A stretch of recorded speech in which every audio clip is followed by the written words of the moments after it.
Audience ने देख ही लिया, थोड़ा कुछ ऑडियंस को पता है किस तरह की फिल्म होने वाली है। जिस तरह का ट्रेलर है उसे अब तक क्या हुआ, सेट है सब? क्या कूल है हम पार्ट 3 आ रहा है, जिसका ट्रेलर ऑडियंस देख चुकी है और ऑडियंस को ट्रेलर बहुत पसंद आया है। 15 मिलियन से ज़्यादा व्यूज़ इसे मिले, ये इस बात का सबूत है। तो जिस तरह की फिल्म होने वाली है, आई थिंक ऑडियंस को पहले ही पता है। ये बहुत ही नॉटी, मिस्चीवियस, एक over the top AG sex comedy होने वाली है और ऑडियंस को खूब मज़ा आएगा। I am very confident about it. Sir, does your films limit to मस्ती ज़्यादा? मैं दूसरी किसी फिल्म के बारे में या उसके कंपैरिजन में कुछ कहना नहीं चाहूँगा। You can ask me about क्या कूल है हम 3। ओके, और सेंसर बोर्ड ने आपके कुछ 150 शॉट्स काट दिए थे आपको, आपके फिल्म को एक सर्टिफिकेट देने के लिए, उसके बारे में क्या कहना चाहिए? सेंसर ने 150 कट्स दिए हैं क्या कूल है हम 3 को, ये बात बिल्कुल ही मैं एक्सेप्ट नहीं करूँगा।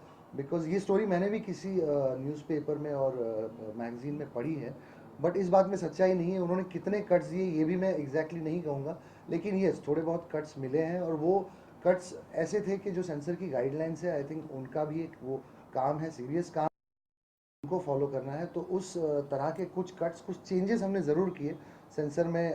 हमने काफ़ी वक्त तक सिर्फ इसलिए इस फिल्म को लेकर विवाद किया कि हमारी जो फिल्म थी वो हमें कम से कम कट्स के साथ और जो उसमें मनोरंजन है उसे इंटैक्ट रखते हुए लोगों तक पहुंचानी थी।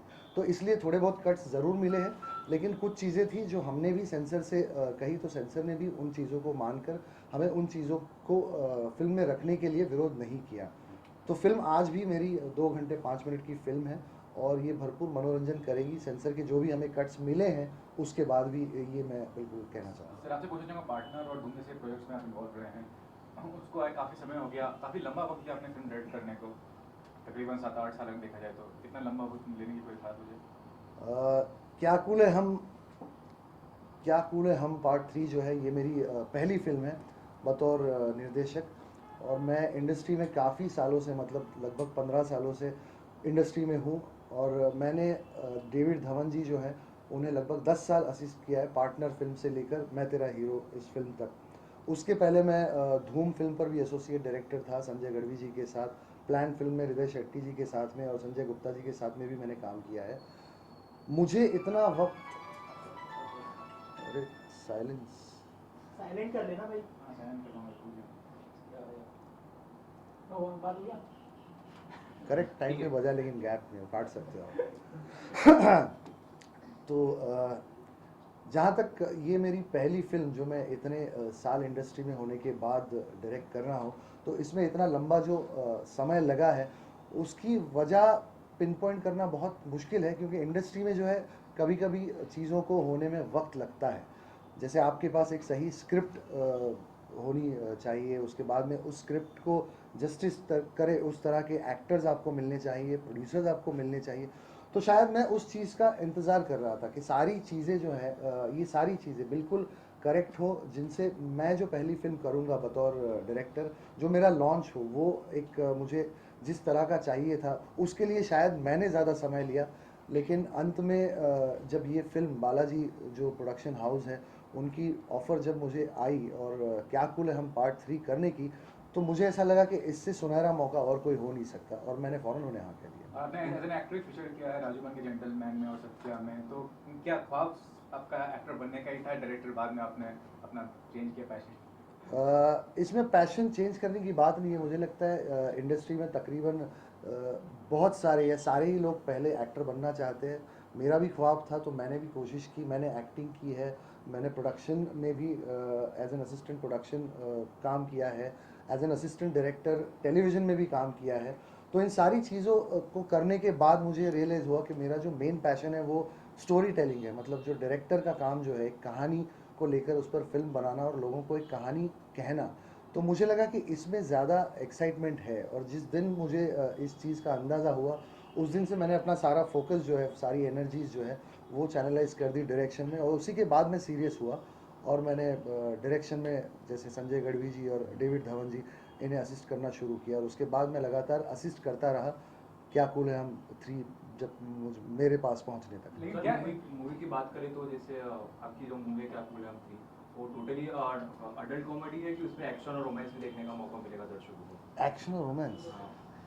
क्या कूल है हम 3 ये इंडिया का पहला पॉर्न कॉम है। सेक्स कॉमेडी आपने मतलब सुना है, हम कहते हैं एडल्ट कॉमेडी, सेक्स कॉमेडी, लेकिन हम इसे पॉर्न कॉम कह रहे हैं। इसकी वजह ये है, आपने जॉनर सुने होंगे, सिटकॉम होता है, रोम कॉम होता है, तो उसी तरह ये पॉर्न कॉम है, क्योंकि इसकी जो कहानी है, ये कहानी बेस्ड, जो मेरे जो दोनों हीरोज़ हैं वो पॉर्न इंडस्ट्री में काम करते हैं, और इस पॉर्न इंडस्ट्री में वो जो है बॉलीवुड की अलग अलग जो बड़ी बड़ी फिल्में हैं उनके स्पूफ्स करते हैं, उनको ट्विस्ट करके उनके डायलॉग्स, हमने उनको नॉटी किया है, सेक्सी किया है, डबल मीनिंग उसमें डायलॉग्स हैं, वो करके ये उसकी छोटी छोटी फिल्में बनाते हैं।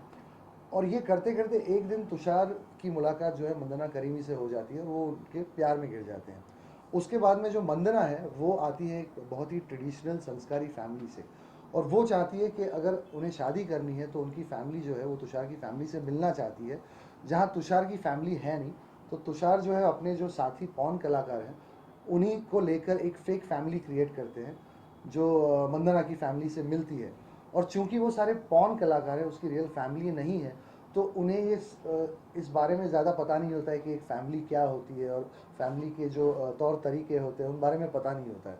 तो उसमें से जब उनकी मुलाकात मंदना की फैमिली से होती है, तो उसमें से जो कॉमेडी क्रिएट होती है वो बहुत ही फ़नी है, नॉटी है, और इसीलिए क्योंकि वो पॉर्न इंडस्ट्री के कलाकार हैं, तो वो पॉर्न इंडस्ट्री के कलाकारों को लेकर हमने कॉमेडी की है, और इसी वजह से ये एक पॉर्न कॉम हम इसे कह रहे हैं, जो फर्स्ट टाइम इंडिया में ये जॉनर आ रहा है, और 2016 की पहली पॉर्न कॉमेडी 22 जून को रिलीज हुई। लेकिन सर हमारा जो कल्चर डेविड है धवन जी के जितनी भी मूवीज थी वो पूरी क्लीन कॉमेडी थी, तो आपने एडल्ट कॉमेडी को अपने डेब्यू फिल्म के लिए क्यों चुना?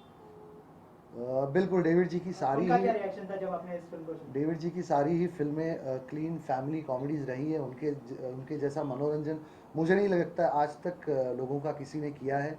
40 लगभग सुपरहिट फिल्में उन्होंने बनाई है, और आज भी आप कोई भी टीवी चैनल ऑन करिए, डेविड जी की कोई ना कोई फिल्म चैनल पे ज़रूर चल रही होगी, और बड़ा बड़ा बहुत मज़ा आता है, बहुत ही एंटरटेनिंग थी।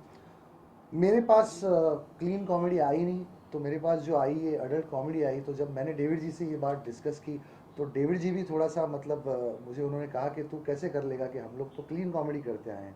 तो मैंने कहा सर ये जॉनर भी एक अलग जॉनर है, और इस जॉनर की कुछ फिल्में मैं देख चुका हूँ और लोग उन्हें एंजॉय भी करते हैं, और स्क्रिप्ट बहुत अच्छी है, तो मैं इसे कर पाऊँगा। तो उन्होंने मुझे आशीर्वाद दिया, और बस उनकी ब्लेसिंग से ही मैं आज ये फिल्म जो है मैंने निर्देशित की है, और बहुत ही फनी और एंटरटेनिंग फिल्म है। सर जो सर, दर्शक होंगे वो एक ज़्यादा सवाल आपसे ये है कि आपने फिल्में, पहली फिल्म है आपकी, और इस फिल्म में थर्ड पार्ट में तुषार कपूर और आफ्ताब शिवदासानी है, तो दोनों की केमिस्ट्री कैसे रही? क्योंकि हमने पिछले 2 पार्ट में देखा रितेश और तुषार थे, रितेश और तुषार, तो इसमें कि थोड़ा डिफिकल्ट रहा आपके लिए इन दोनों की केमिस्ट्री को ज़्यादा मैचअप करने के लिए from the first and the second part, उसके हिसाब से? थर्ड पार्ट में आप तुषार और आफ्ताब को पहली बार साथ में देखने जा रहे हैं। इन दोनों ने इससे पहले साथ में काम कभी नहीं किया है, लेकिन ये दोनों बहुत अरसे से एक साथ काम करना चाह रहे थे। तो शुरुआत वहीं हुई जब हमने कास्टिंग आफ्ताब की। और आप अगर देखेंगे तो तुषार ने अपना जो गोलमाल है, गोलमाल की पूरी सीरीज़ और क्या कूल है हम के दोनों पार्ट्स, इनमें इतनी बेहतरीन कॉमेडी की है। मेरे ख्याल से तुषार एक बेहतरीन comedy actors, he is a versatile actor, he is actually allrounder, he is a very good actor. तो उनकी कॉमिक टाइमिंग बहुत ही बढ़िया है। और उसके अलावा आफ्ताब को अगर आप लेंगे तो आफ्ताब ने भी मस्ती सीरीज़ में काम किया हुआ है। उसके अलावा भी उनकी हंगामा, प्रियदर्शन जी की लव के लिए कुछ भी करेगा, इन फिल्मों में मैंने उनका काम देखा हुआ है, और वो बहुत ही बेहतरीन एक्टर हैं।